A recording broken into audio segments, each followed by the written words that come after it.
Okay, so last year you studied about heat. So introduction to heat you studied. How? I sent the chemistry portions. Oh, okay, sure, I will check it out. Heat and temperature you studied last year. Heat is different, temperature is different. Heat is the energy, and heat energy is measured in joules. Whereas temperature is measured in Kelvin.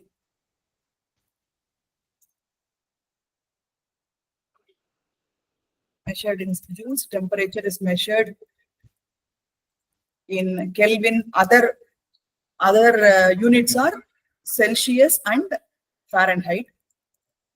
So you know how the conversion from one to other we know. This is the most important. Kelvin is the most important. So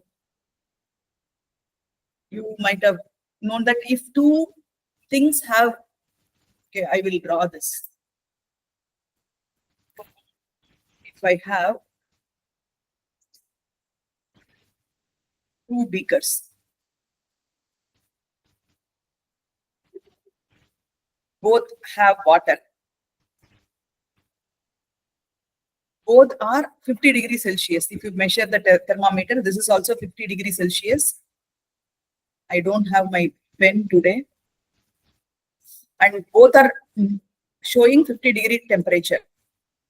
So temperature is equal. T1 is equal to T2. But that doesn't mean that heat energy of beaker 1 is equal to heat energy of beaker 2. So energy 1 need not be equal to energy 2.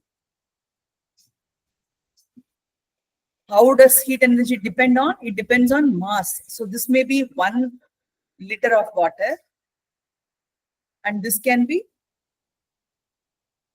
1.5 liter of water.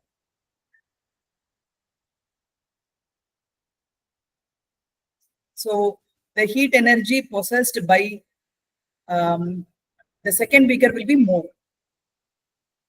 So mass, heat energy depends on the mass, on the specific heat capacity of the liquid or solid or gas, and what else?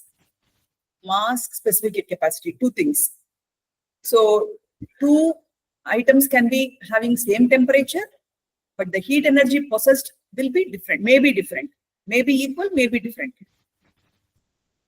So if two bodies are at 10 degrees Celsius, we cannot claim that they both have same heat energy. They both are having same temperature. This you have studied last year. Now let us see what you are going to study in this year. You are going to study measuring of the measurement of heat, that is the calorimetry, and the principle of method of mixtures. We will have all numericals based on this principle of method of mixtures, and all these things. Okay. Calorimeter you will study. Sounds good. So concept of heat. So we know that each substance is made up of molecules. All substances are made up of molecules. And molecules are not static. They are always moving, random motion. And then each molecule attracts the other molecule, exerts a force of attraction. So all molecules possess kinetic energy because of the random motion, and potential energy due to attractive forces. So we have both kinetic energy and potential energy. It is at 0 Kelvin, which is called absolute zero. So this is the maximum that we can 0 degree Kelvin is absolute zero, where even molecular motion is standstill.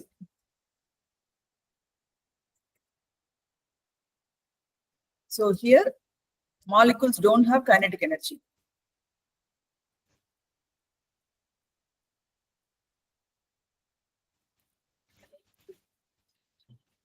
So which is only theoretically possible, 0 degree Kelvin.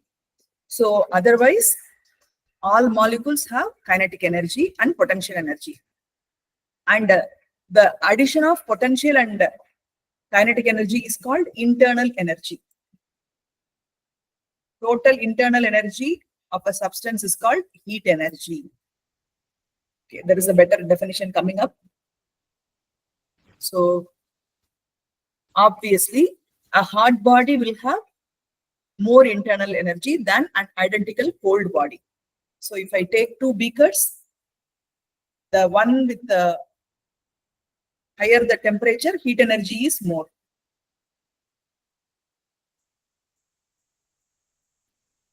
I mean, that also cannot identical. If we take two identical bodies, hot body will have more kinetic energy than, more internal energy than the cold body. They can ask some indirect question based on this.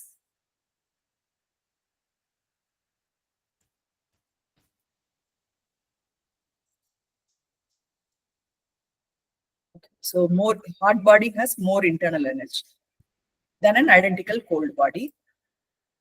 When a hot body is kept in contact with a cold body, for example, if I have a hot beaker and a cold beaker next to each other, one is having hot water and one is having cold water. Maybe this is 100 degrees Celsius and this is 50 degrees Celsius. What happens when a hot body is kept in contact with a cold body warms up, hot body cools down. After maybe 10 minutes or so, we can see this will not be 100 degrees Celsius. This may not be 50 degrees Celsius.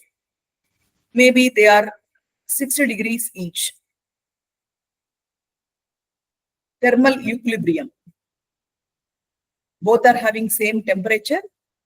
So there is no more transfer of heat energy. That's called thermal equilibrium. There is a flow of internal energy from hot body to cold body when they are kept in contact. So this is heat energy. The energy which flows from hot body to cold body is called heat energy. This can be another definition of heat. The energy which flows from hot body to cold body. Okay. So they are giving better definition again. Heat is the internal energy of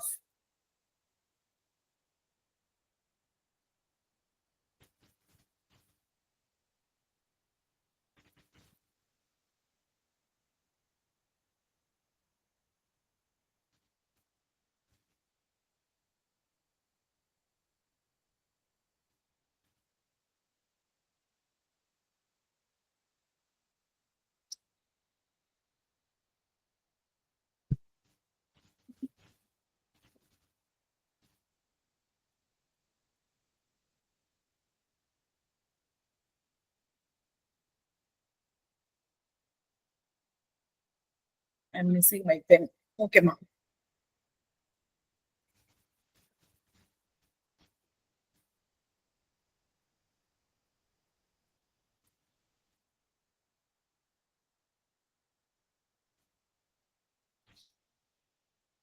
Okay, no problem. We'll read from the textbook only. So if you have the textbook next to you, just mark this heat energy definition you have to check. Internal energy of molecules constituting the body. It flows from hot body to a cold body when they are kept in contact. Definition of heat energy. So just like any form of energy, heat is also measurable. We can measure it in joules. So what is the calorimetry? What are we going to study? Measurement of how much heat energy is possessed by a body. This measurement technique or measurement technology is called calorimetry.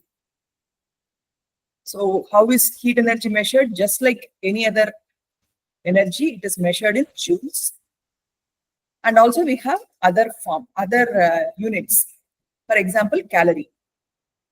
Even for food, we use calories, right? High calorie food, low calorie food. What is the calorie requirement of a normal person? Okay, so what is the definition of 1 calorie? 1 calorie is the quantity of heat energy required to raise temperature of 1 gram of water to 1 degree Celsius. That is 1 calorie. Even this is not 100% true. We are going to get a better definition because water is having anomalous expansion of water. So we cannot say any 1 degree Celsius. Again, we are going to correct the definition. 1 calorie is heat energy required to raise the temperature of 1 gram of water from 14.5 degrees Celsius to 15.5 degrees Celsius. Here it behaves uniform. From 0 to 4 degrees Celsius, it behaves anomalous behavior is experienced. So they have taken 14.5 degrees Celsius to 15.5 degrees Celsius as the standard. Heat energy required to raise 1 gram of water from 14.5 to 15.5 degrees Celsius is defined as 1 calorie.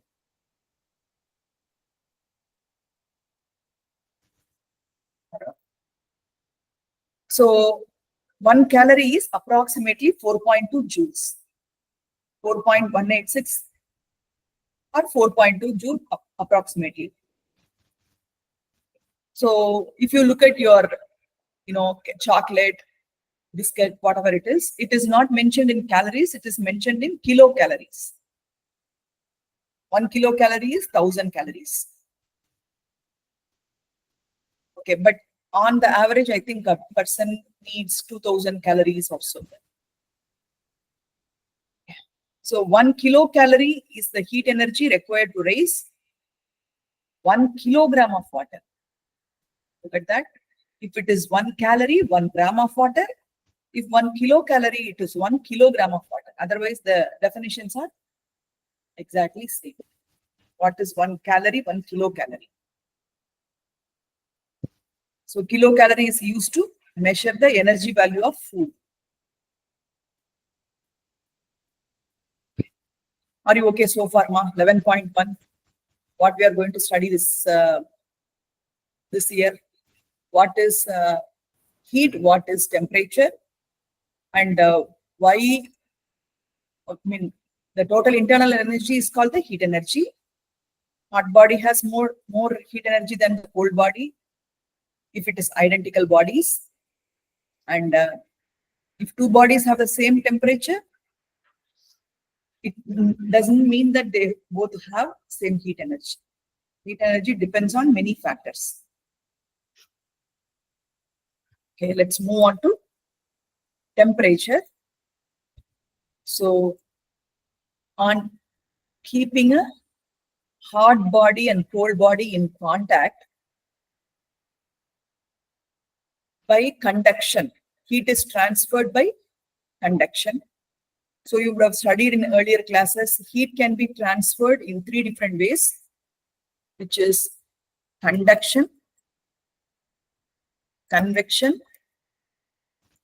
and radiation. 3 different forms of heat transfer. Conduction happens when it is in contact. Two bodies are in contact. The heat is transferred from hot body to cold body through contact.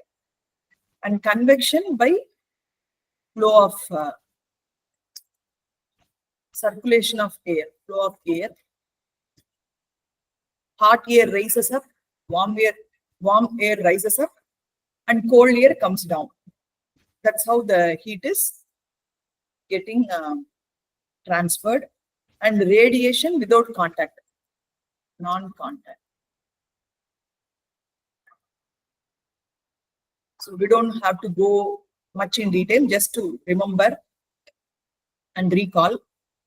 So heat flows from hot body to cold body, and in the process, hot body is cooled and cold body gets warmed. So who is giving the heat? Who is receiving the heat? The body which cools down is the one that is giving the heat. The body which imparts heat is said to be at a higher temperature than the body which receives it. So who determines the direction of flow of heat? It is the temperature. If, again, let me show you. So if we have two identical beakers,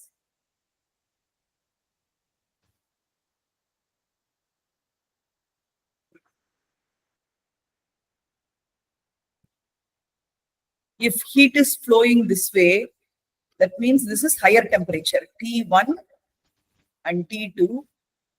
That means T1 is greater than T2. Again, two identical bodies. If heat is transferred this way, that means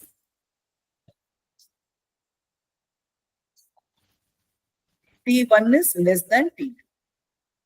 So it is the temperature which determines the flow of direction, the direction of flow. Temperature determines the direction of flow. When a body receives heat, that means it is at lower temperature. On receiving the heat, the particles start moving vigorously, vibrating vigorously. So already it has kinetic energy.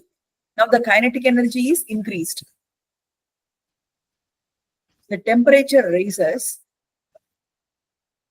as long as the physical state or dimensions remain unchanged. So this is a keyword. Should definitely mention this. Physical state or dimension remain unchanged. Temperature is a parameter which tells the thermal state of the body. What is the thermal state? How hot it is, how cold it is. It determines the direction of flow of heat when two bodies are placed in contact. If they both are having same temperature, then it is thermal equilibrium. Again, we have two identical beakers.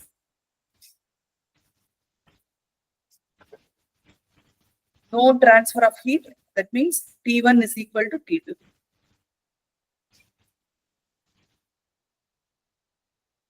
Heat energy is not flowing.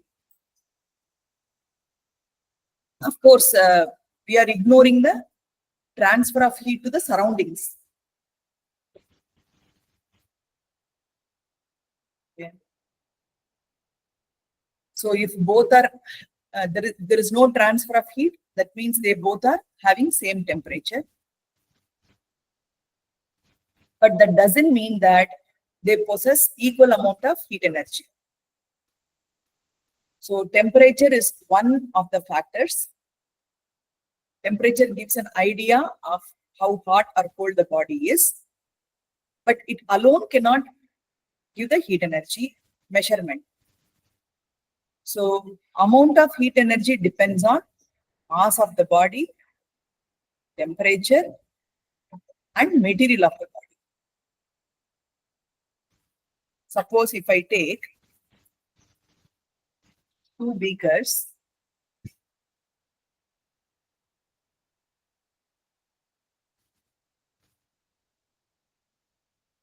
so both are having, say, 30 degrees Celsius.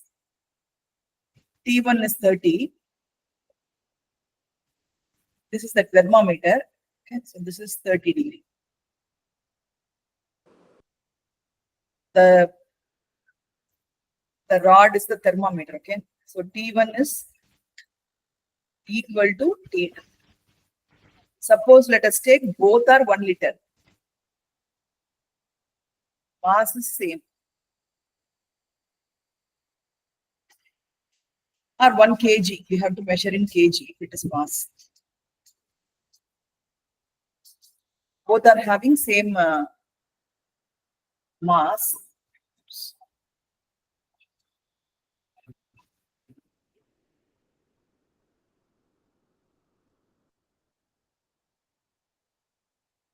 Now, if this is water,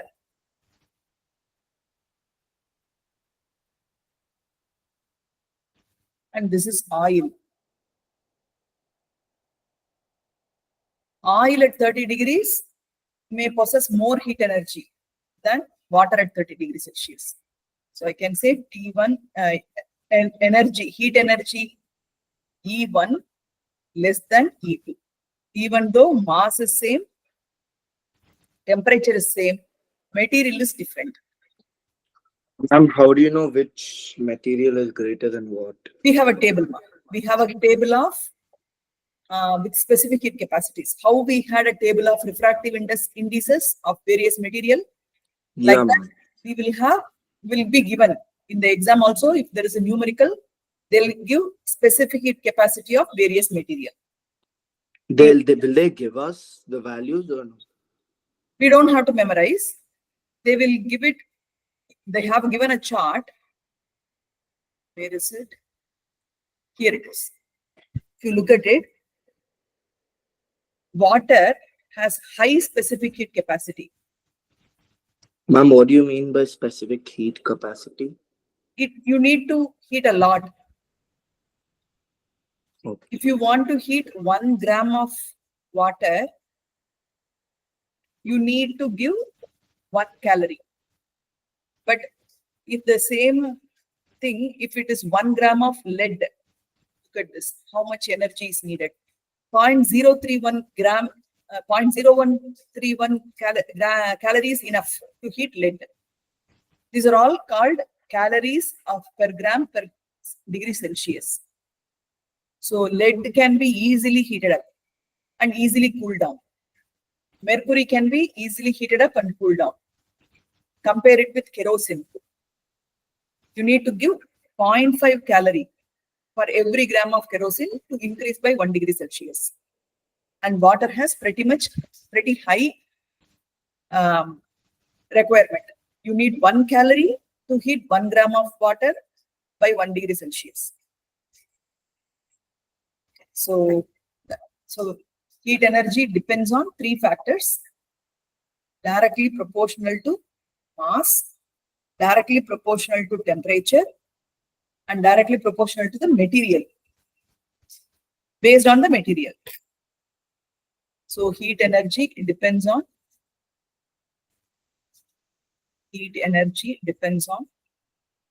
mass, temperature, material.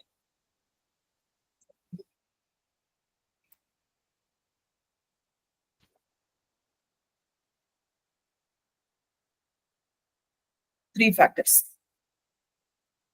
Okay. So what is the units of temperature? Usually we have Celsius and Fahrenheit in our regular life. Some countries use Celsius, some countries use Fahrenheit. But in science, we use Kelvin. So how do we convert from Celsius to Kelvin? Just by adding 273. All others are like the gradings of Celsius scale and Kelvin scale are same. By adding 273 or 273.15 to Celsius, we get Kelvin. And 0 degree Kelvin is called absolute zero, in which even molecular motion stops. No kinetic energy. Okay. Degree of temperature difference is same. Delta T is equal to delta T Kelvin. What does this mean? This statement 11.3. So let us take thermometer.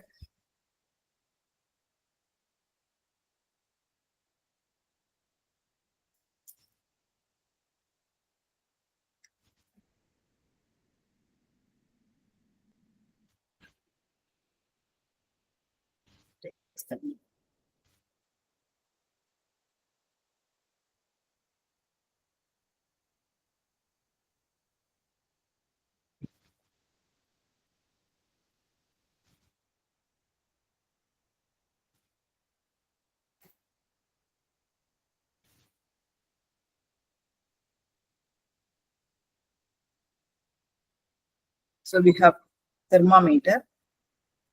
So if this is a Kelvin scale and this is Celsius scale, let us assume. So if the temperature raised by 30,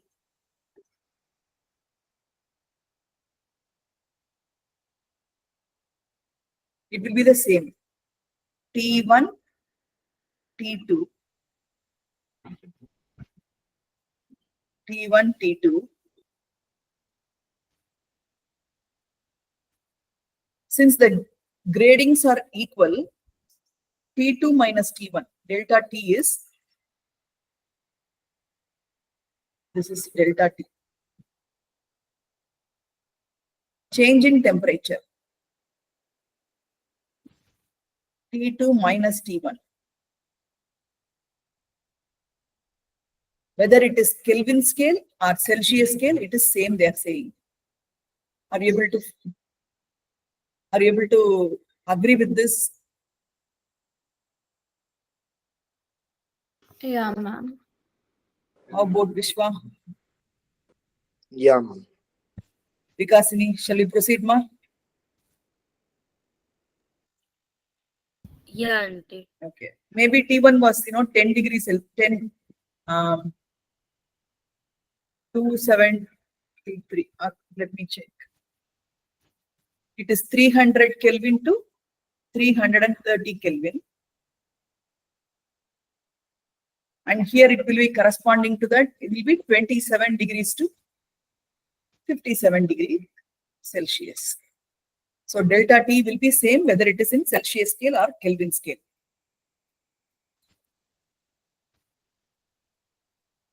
That's the meaning of this 11.3 statement. So what are the factors affecting? Just now we saw mass of the body, directly proportional, more the mass, more the heat energy needed to increase the temperature, and increase in temperature of the body and the material of the body. So objects with a different mass made from same substance absorb different amounts of heat energy. What do they mean? So if you take 1 kg of water and 2 kg of water, 1 kg water will take less heat energy compared to 2 kg water.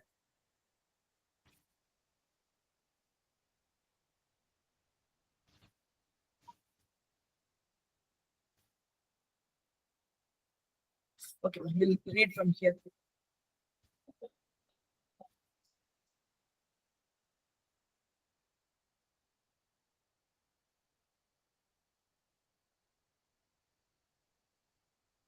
It is,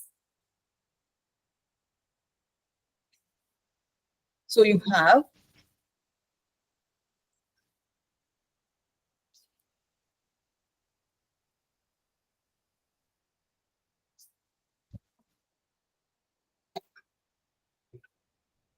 if we have two beakers,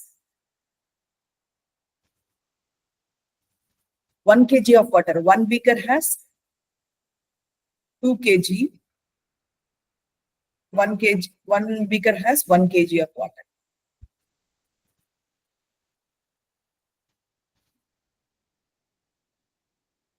So if you have to heat both of them by 1 degree Celsius, obviously you need more heat energy to raise beaker 1 than beaker 2.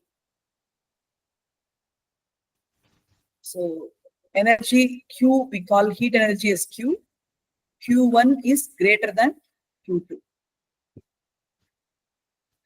Since both of them are water and both of them are made up of same material, the beaker is made up of same material, we can even call Q1 is equal to 2 times Q2, or Q2 will be equal to half of Q1.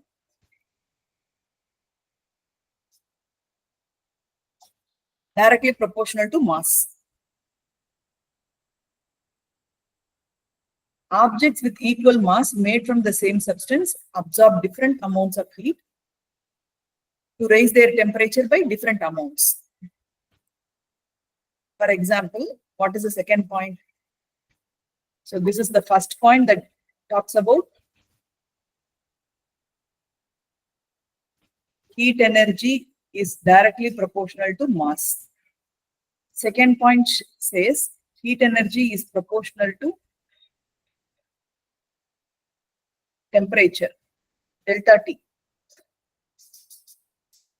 More the temperature that we have to raise, more heat energy we need to supply. So again, 2 beakers. Let us take equal quantity this time.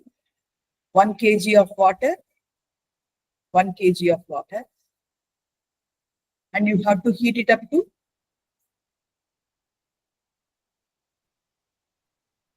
this is the candle. You have to heat it up by 10 degrees Celsius. Delta T is equal to 10 degrees Celsius or 10 degree Kelvin. Here you have to heat it up. You have to heat to. Ma'am, what is Q? What is Q is heat energy. Okay. Heat energy is denoted by letter Q. Delta T needed is maybe 20 degree Kelvin. So obviously Q1 will be more than Q2. Both are same quantity, mass is equal. M1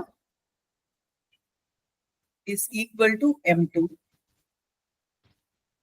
But Q1 is less than Q2. Because second beaker we have to heat up to 20 degree Kelvin. We have to increase by 20 Kelvin. First beaker we have to increase to 10 Kelvin. Hello, mom. It's clear. The other teacher will come after 1 hour. What are you going to do? Maths or science? Maths. Do you know what topic you are going to do? Yeah, yes.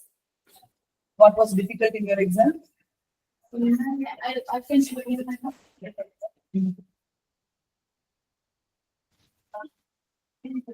ఏం చేసినావు?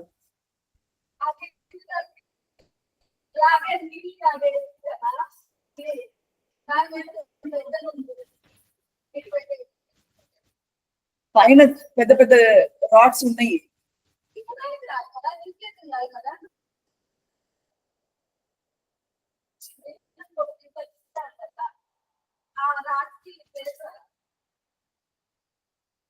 పట్టుకోవాలి.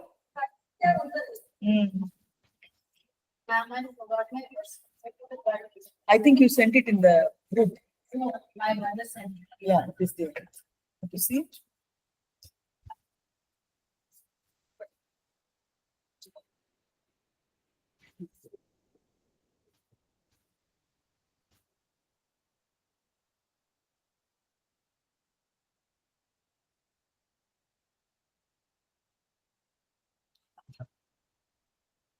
I think she posted in the group only.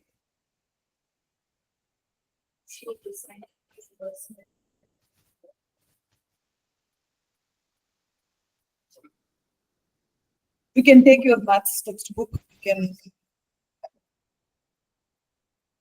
Here it is. She sent both. Okay, ma. So third point is depends on the material. If the mass is same, delta T is also same. It depends on the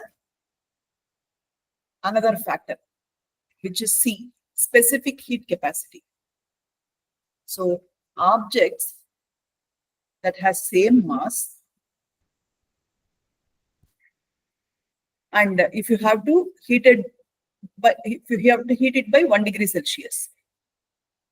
So you have taken 1 kg of water and 1 kg of copper. So obviously they don't require same amount of heat energy. Water needs more heat energy than copper, because specific heat capacity of water is more. Just now we saw that. amount of heat energy absorbed by water is 10 times the amount of heat absorbed by copper. So depends on material or the substance. So, and that we call it by letter C. This is the specific heat capacity, C. So in general, this is our formula for heat energy. We note it down. So we studied that Q is directly proportional to mass. Q is directly proportional to change in temperature, and Q is depends on material. So we can say, combining both of them together, we can say M into delta T. Whenever we convert proportionality to equal to sign, we have to introduce constant of proportionality, and that is C here, M delta T. C is the constant of proportionality, and that stands for specific heat capacity.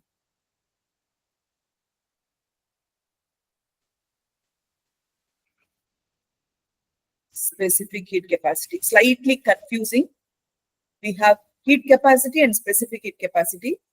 So when you study, pay attention to that. Specific heat capacity. So specific heat capacity is the characteristic of the substance. How we have boiling point, melting point, refractive index, density, like that. It is a characteristic of the substance. And it varies from substance to substance. Are you okay so far, Ma? 11.3. Because any Yeah. okay. Yeah, auntie. Okay. This is again we studied in younger classes. Important. Easy also.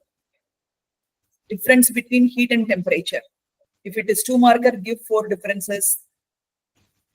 If it is 3 marker, mention all the 6 differences. So heat is a internal energy. Why it is there? Because of kinetic energy due to random motion and potential energy due to attractive force of molecule. What is temperature? It is not an energy, it is just a quantity which determines direction of flow of heat energy if it is kept in contact.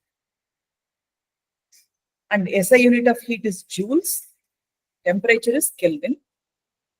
Amount of heat contained in a body depends on 3 factors: mass, temperature, and substance. Here, temperature depends on average kinetic energy of the molecule.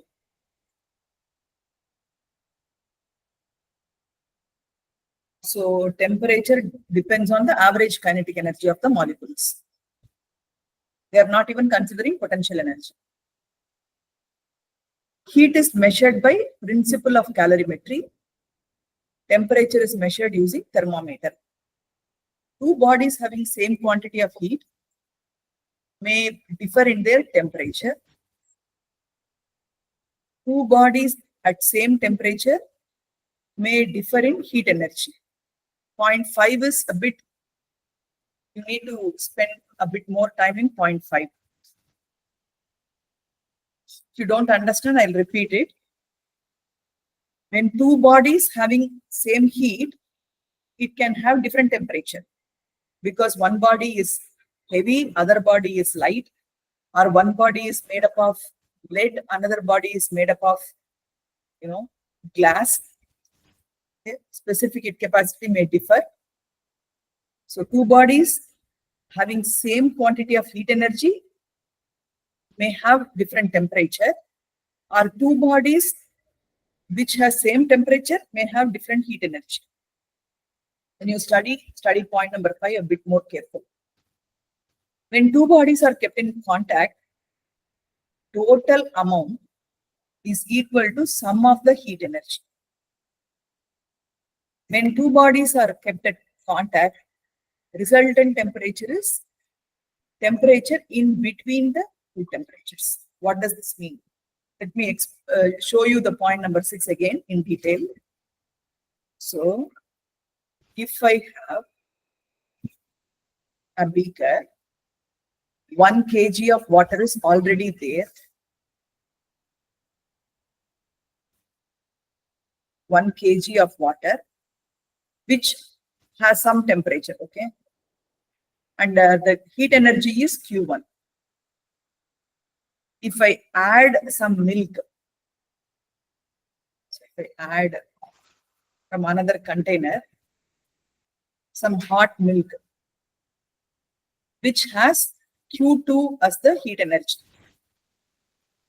I'm adding the milk. So total energy now, Q total is Q1 plus Q2. This is the heat energy. How about temperature? This is 1 kg of water. This is some maybe 100 grams of milk. This is also 100 gram of milk.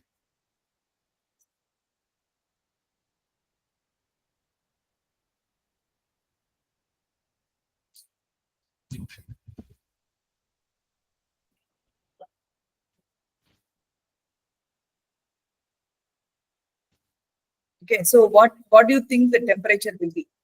The Q final will be between Q1 and Q2. Will be equal to delta T.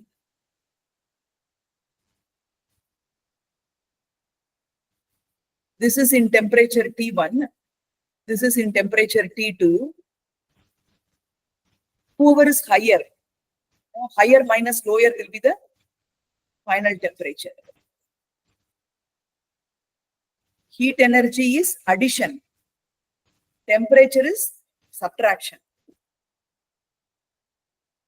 I should not write QT. I should say final temperature.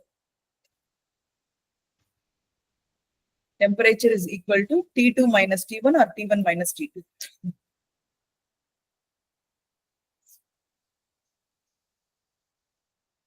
In maths, we have a symbol called, absolute value.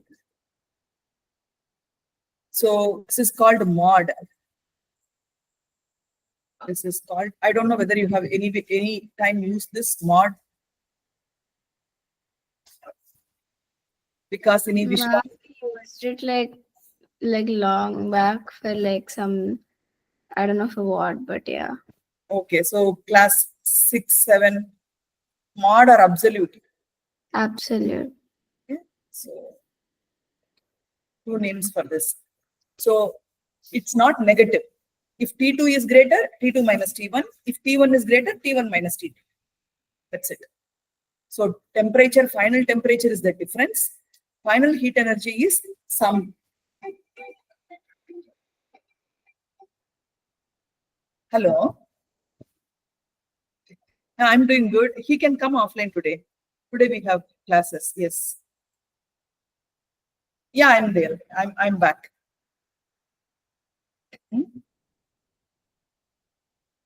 Yeah. He can stay back.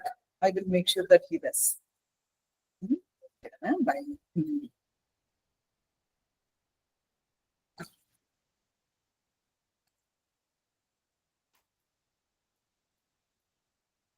This is a very important point to be noted, Ma. Are you okay with 5th and 6th points?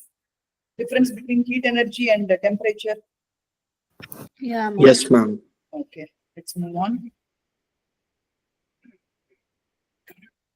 What is thermal capacity or heat capacity? Now you studied specific heat capacity, which is C. Now one more terminology, just heat capacity. Heat capacity is C dash.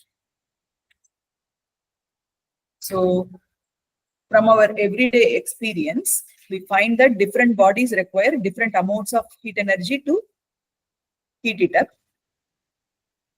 It is mentioned as heat capacity. Heat capacity is the amount of heat energy to raise the temperature by 1 degree Celsius. So C dash, heat capacity C dash is amount of heat energy required by rise in temperature.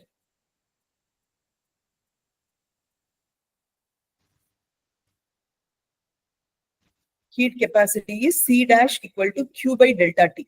How much heat energy we supplied, how much it increased the temperature. So what is the unit of heat capacity? Q is joules. The numerator is joule, denominator is Kelvin. So it is joule by Kelvin. If you don't remember the unit, you can derive it from the formula. C dash is Q by delta T. C dash is equal to Q by delta T. And you know that Q is measured in joules and delta T is measured in Kelvin. So C dash unit is joules per Kelvin or joules per Celsius. Other common units are calorie per Celsius, calorie per Kelvin, kilocalorie per Celsius, kilocalorie per Kelvin. How do they relate? 1 calorie per Kelvin is 4.2 joules per Kelvin. You have to memorize all these things now. They may ask any of this in MCQ. 1 kilocalorie per Kelvin is equal to, they will give you 4 options. So you have to memorize all the conversions. Okay, if the heat capacity of a vessel is 30 joules per Kelvin, what does that mean? It means we have to supply 30 joules. We want to increase the temperature by 1 degree Kelvin. Okay. So C dash we studied, C we are going to study in detail. And what is the relation between C dash and C? So we are already introduced to C in this. Yeah, can I go to the washroom and come back? Okay, go ahead. Keep reading off for a few minutes. Take more, no? No problem, you can do it in your home. Because I will give you practice again before finals. I don't want you to write the answer. And then verify the textbook answer. I want you to do this kind of work. Are you comfortable with work? Ma'am, already like started fractions. Oh, you started. Intuition, you didn't start yet.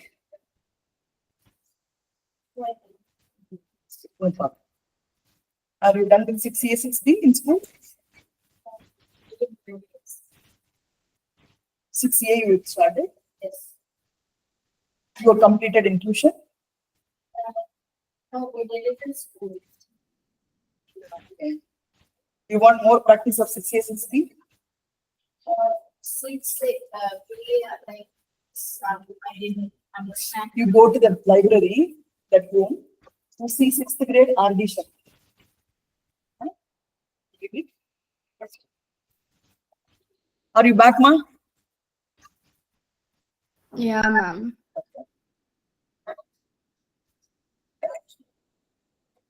So when you study, these two terminologies are little bit closer to each other, so confusing.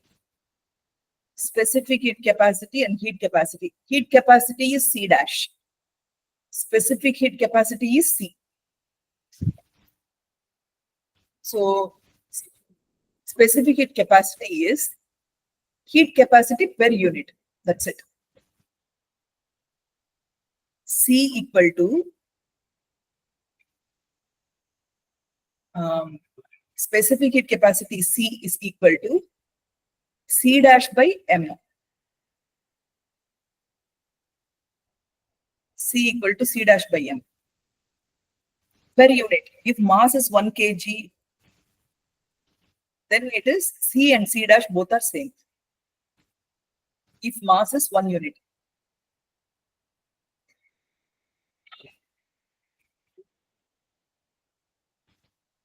So we have two formulas so far. So we have C is equal to C dash by M.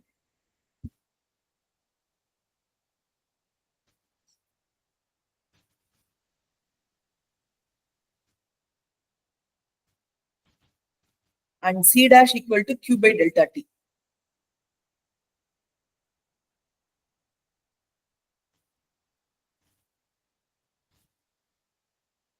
Did you study C dash equal to Q by delta T? C dash. Heat energy required to raise the temperature. So C is equal to, if you substitute this C dash by Q by delta T, then C is equal to Q by M into delta T. Three formulas so far. Number 1, number 2, number 3. Specific heat capacity is the amount of heat energy required to raise temperature of unit mass of that substance through 1 degree Celsius. Look at the definition of specific heat capacity and heat capacity. Here the only difference is unit mass. Here there is just raise the temperature. There is no unit mass in heat capacity. In specific heat capacity, there is unit mass. Specific heat capacity is C. That's it.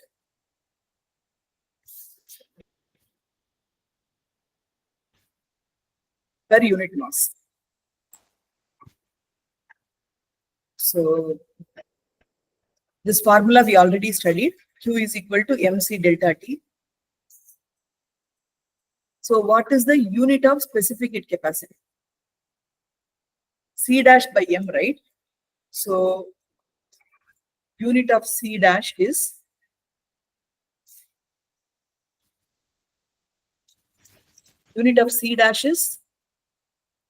joules per Kelvin.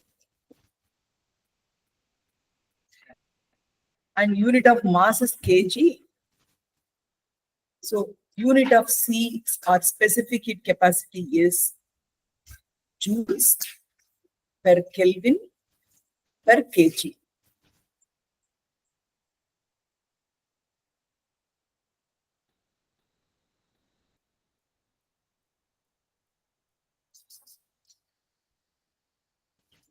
Joules per Kelvin per kg. Or joules per Kelvin per Celsius per kg. Sometimes we can use calorie per gram per Celsius or calorie per gram per Kelvin. So while doing numericals, you will get an idea about this. No need to worry. If specific heat capacity of copper is given this way, what does that mean? You have to heat 1 gram of copper, and if you want to raise the temperature by 1 Kelvin, you have to supply 0.4 joules. They may use this in assertion reason kind of question. Specific heat capacity of copper is 0.4 joules per gram per Kelvin. Assertion. Reason. 1 gram of copper, if you want to raise the temperature by 1 degree Celsius, 0.4 joules is needed. If they give anything other than 0.4 joules, then reason is false. Have you practiced any assertion reason question so far?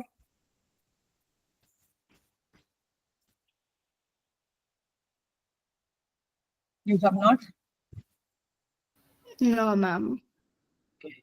I'll try to get a list of assertion reason. So C equal to C dash by M, or I can write C dash is equal to C into M. Cross multiply. C dash equal to C into M. That is another formula that's given in 11.11. What is the relation between heat capacity and specific heat capacity? Now, what are the difference between heat capacity and specific heat capacity? Based on the definition or formula only, heat capacity is to heat the entire body. Specific heat capacity is unit mass of the body. When you are writing the definitions, make sure you don't miss these keywords. Heat capacity depends on substance and mass. Here, it is unit mass, so it just depends on the substance. These are the answers. These are the answers. They have answers. No problem. Can you go? Yeah.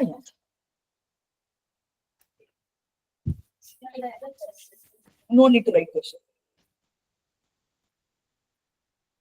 Formula itself is one difference. Unit is joules per kg, joules per Kelvin, joules per kg per Kelvin. If it is the long form specific heat capacity, it has long unit. Specific heat capacity is per unit mass. I think the theory part should be pretty simple for you. You okay to move on to 11.8, ma? Yeah, ma'am. Okay. What is the specific heat capacity of a substance? It's the characteristic property we already found. So it is different for a different substance, just like melting point, boiling point is different for a different substance. So if it is a good conductor, specific heat capacity is less because less amount of heat energy is enough to raise the temperature. So they may give you 4 substances and 4 specific heat capacity. From that, if you have to get who is the good conductor, easy. Whoever has the least specific heat capacity is the good conductor.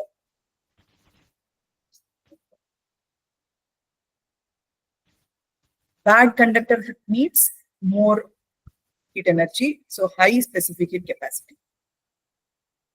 If we heat equal mass of 2 different substances on the same source, same burner, we notice that after same interval, different substances are heated up to different temperature. You might have seen, I don't know, if you heat water in a bowl and oil in a bowl, oil heats up quickly. That's because of the specific heat capacity difference. The substance with the low specific heat capacity shows a rapid and high rise in temperature. So it's a better conductor. So water has a very high specific heat capacity, and that's actually a blessing. That's why we have liquid water on earth and life is possible, maybe due to this anomalous behavior and the high specific heat capacity.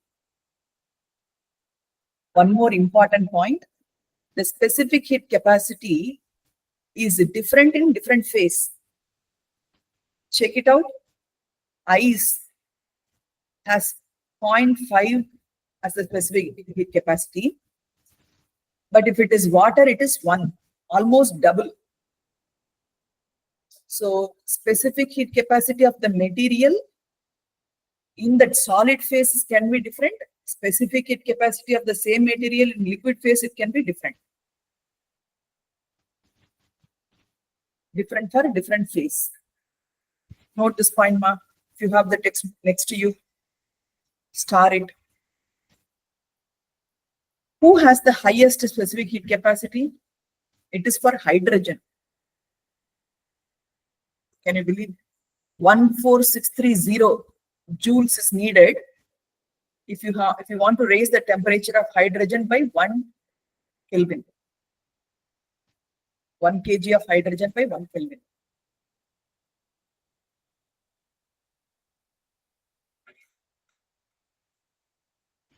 So it is 4180, but for numericals, most of the time we take 4200.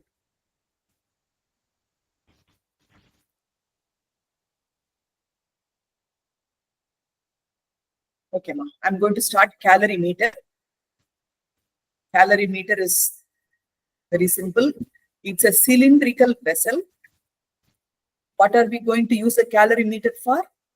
To measure the heat energy,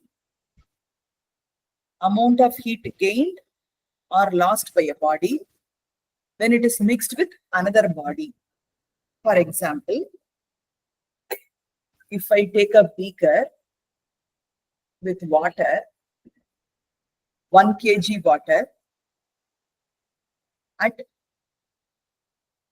70 degrees Celsius, and if I add ice cubes, 1 kg ice cubes at 0 degrees Celsius, I can measure what is the final temperature and what is the heat energy released or absorbed. That also we can measure using calorimeter. So it's a cylindrical vessel made up of copper, thin sheet of copper. Why we are using copper? Because it's a good conductor of heat. Specific heat capacity is less. Okay. So for example, if I use this calorimeter to measure, when I pour hot water or hot milk, whatever I want to measure, some heat will be used up to heat up that vessel. There is a slight reduction in heat.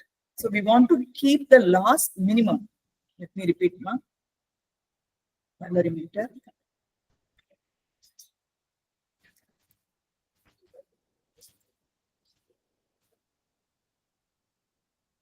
This is how the calorimeter looks like. So it's a cylindrical vessel made up of thin sheet of copper, and it is kept in a wooden box. And between the copper and the wooden box, there is some insulator, some kind of wool or cotton is kept. And that is a stirrer that is in the hand. Okay, so calorimeter is a cylindrical copper vessel made up of thin sheet of copper. Why we are choosing copper? Because it's a very good conductor. And why we are using thin sheet of copper? Because we want to keep the heat loss to minimum. A little bit of heat is used to heat that container. So we want to keep the heat loss to minimum so that our accuracy is at the best. So the reason is copper is good conductor and it has low specific heat capacity. So the content will anyway heat up the calorimeter, and that will be as less as possible. That is number one. Number two, outer and inner surface of the copper vessel is highly polished so that radiation can be kept to minimum. And between the copper and the wooden box, okay, for insulation, we have kept a wooden jacket, and the space in between the copper and the jacket is filled with wool, cotton. So conduction is also avoided. It's covered with the wooden lid to avoid convection. So we know that heat is transferred by 3 different methods: radiation. So here, radiation is avoided by highly polishing the inner and outer surface of the copper container of the calorimeter. Radiation is kept to a minimum possible. Convection is avoided by closing the calorimeter with a wooden box. So no flow of air. Conduction is avoided by keeping some insulator between the copper and the wooden jacket. So all three losses are kept to minimum most possible. So we get the as much accuracy as possible. Are you okay with this so far, ma? Yes, ma. Yes, ma'am. Yeah. Okay. No. No doubt? No, ma'am. Okay, ma. The lid has two holes. One hole is for stirrer, what we are seeing in the picture, and other one is for a thermometer. So two holes are there. Let's look at the. So if you see this picture, you know there are two holes, one for stirrer and one for thermometer.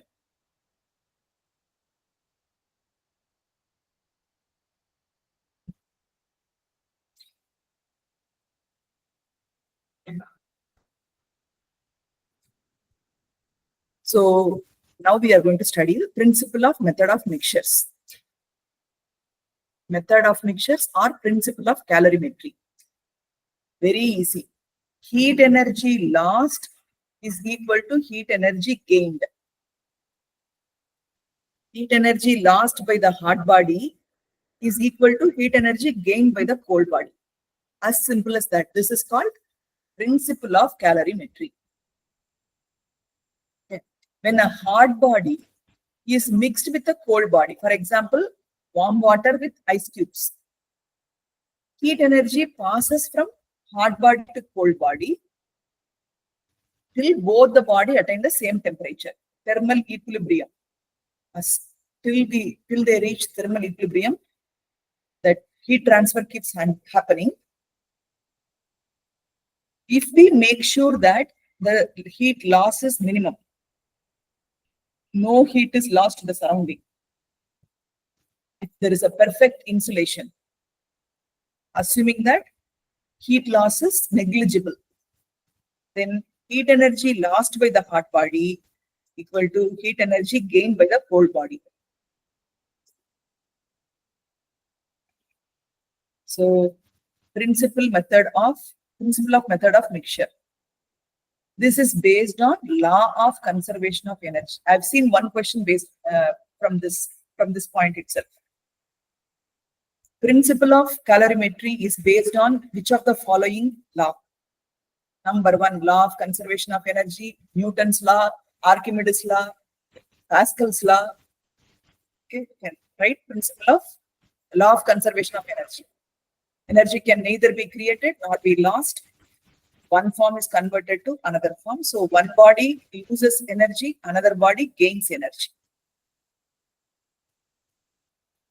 Are you okay so far now? This derivation, are you okay? Vishwa, Vikasini, Nandini?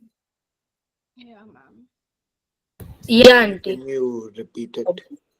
This particular one, I'll keep it as pending because I need my pen. Tomorrow's class, I will have my pen.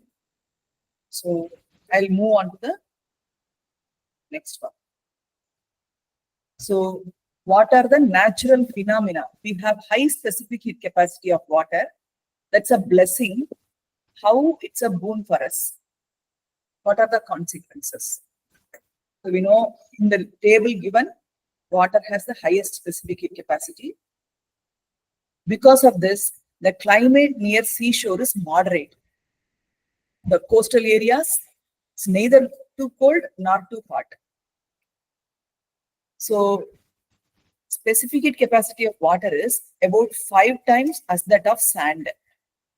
You have studied land breeze, sea breeze in your earlier classes. During daytime, water gets heated up little slow. So land breeze will come. And during night time, it gets, that something is going on. Wait a minute. So heat energy required for the same rise in temperature of water will be 5 times the sand.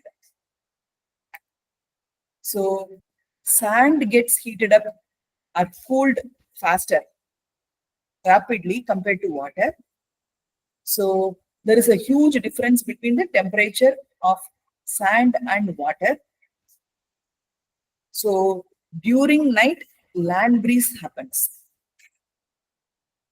Cold air, because the land gets cooled down faster. During daytime, sea breeze happens. During night time, land breeze happens. Cold air blows from land towards sea during night because land easily heats up and easily cools down. So at night time, land is cooler than the sea water. So we have land breeze. And what happens during the daytime? Sand gets heated up faster than water. So cold air blows from sea towards land. The breezes make the climate near seashore moderate. Again, they may give four contradicting statements. You can choose the correct one. When is land breeze happening? When it's sea breeze happening? And hot water bottles are used for fermentation. What is fermentation? I think it is like in hospitals they use fermentation.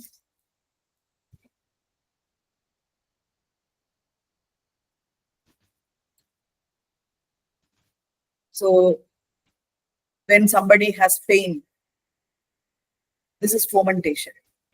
Because water retains heat for a long time, we can use it for fermentation. Water is used as an effective coolant. If you see all vehicles, they have coolant. Some radiator is there a part in the car or bus, which uses water. Same way in factories, if they want to bring down the temperature, they use water. So by allowing water to flow in pipes around the heated parts of a machine, heat energy from such parts are removed by conduction.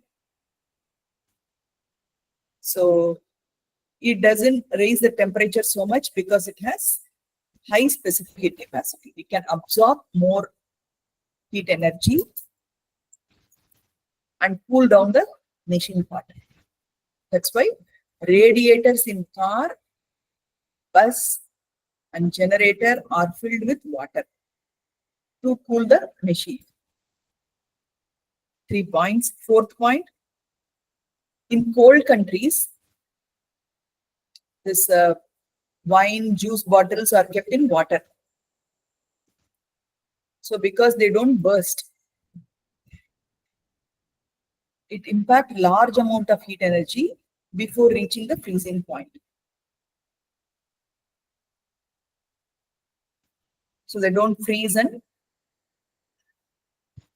crack if it is kept in water. And this is again an ancient method used by the farmers. Whenever in Egypt, whenever the Nile overflew, they left it like that. Farmers fill their fields with water to protect the crops from frost. That whatever I'm talking about, Egypt is a different concept. That is to get the fertile sand. Egypt farmers filled it with water when Nile overflew to collect the fertile soil. And this method is slightly different purpose. Whenever, say for example, if it doesn't usually snow in some place, okay, some place near Darjeeling or somewhere, usually it doesn't snow, let us say. So the farmers have kept some crop, they're growing some crop. All of a sudden, the weather is so cold, they don't want their plants to die. Couple of days, they are expecting a very bad weather. They want to protect their crop. So what can they do? They can fill the entire field with water. Then on a cold winter night, if the temperature is below 0 degrees Celsius unexpectedly for few days, then water in the fine capillaries of plants will freeze and they will burst. Veins will burst and the plants will die. So the crop gets destroyed. So it's a couple of days only, somehow they have to protect.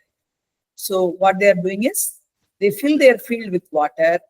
Since it has higher specific heat capacity, it keeps the water in fine capillaries in water form only, in liquid phase. So it doesn't burst. Area surrounding the plants will not be 0 degrees Celsius. So it protects the plants. All plants and animals have a high content of water in their bodies. Hello, good, how are you? So it has nearly same temperature of their body in all season. Warm-blooded animals. So we have the same temperature. These are the reasons because of or consequences of high specific heat capacity of water. Okay. Only one more small topic. I'll complete this and then you can move on to maths after a break. Why the base of a cooking pan is made thick? Why we are doing so? Some places we prefer high heat capacity. Some places, some applications we need low heat capacity. The base of a cooking pan is made thick. Why? Because the heat capacity becomes large. Why we desire large specific heat capacity, large heat capacity in cooking pans? Because of that, it gets heated slowly and sufficient heat energy is supplied at a slow rate. And that enables for proper cooking. And also after cooking, the food will remain warm for a while. So cooking utensils, we prefer high heat capacity because of slow cooking and even cooking. The base of an electric iron is made thick and heavy. Why is it so? Because the base is large and it remains hot for a long duration. The heat capacity of the base is more. Okay. The vessel used for measurement of heat, like the calorimeter, is made up of thin sheet of copper. We prefer here low specific heat capacity. For the first 2 points, we want more specific heat capacity. For the calorimeter, we want to choose one material which has low specific heat capacity. So when the vessel is thin, the loss of heat is minimal. Okay. Tomorrow we'll look at the derivation and the numericals. And most probably I'll call you at the same time. So